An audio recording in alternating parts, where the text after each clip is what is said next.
De réir tuairisc a dail sig trúr sanolaithe dachais don Ryan na dachais, ba ceart é chóirsa de lí gohfuil an ceart ag gachdalt na scoile an éireann aghuid a dachais a áil trí Ghaeilge. Leabhar méle léachtóir a dachais agus múntóir fi ulúnt féin tuairisc so.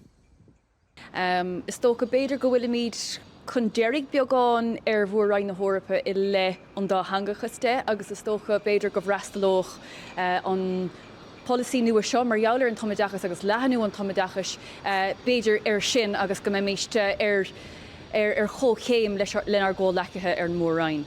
Na buntáistí dochreite atá ann I le an tomadachas, na buntáistí cogníocha, na buntáistí sóisialta a bhíon ag páistí ag micléin a héan tríd an góras tí a héin, agus tá sé just dochreite na buntáistí sin iscint ina scéal trí chéile.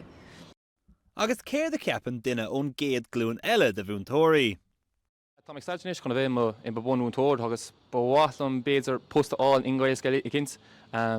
Beidir go dtíine an tom goil an Ghaeilge sais scuite amháin go sé íorgút amháin in na ceantar Gaeltachta agus ceapan gachmíid an bheáin sin ahrú gachmíid a chuir núil de daoine go an Ghaeilge tábhachtach I ngach in éireann. Ba ar an Ryan na dachais moltaí na tuairisce cuasan áireamh is iad a chuir policy le chéile fin i dachas lán Ghaeilge taobh muid an Ghaeltacht amach an so.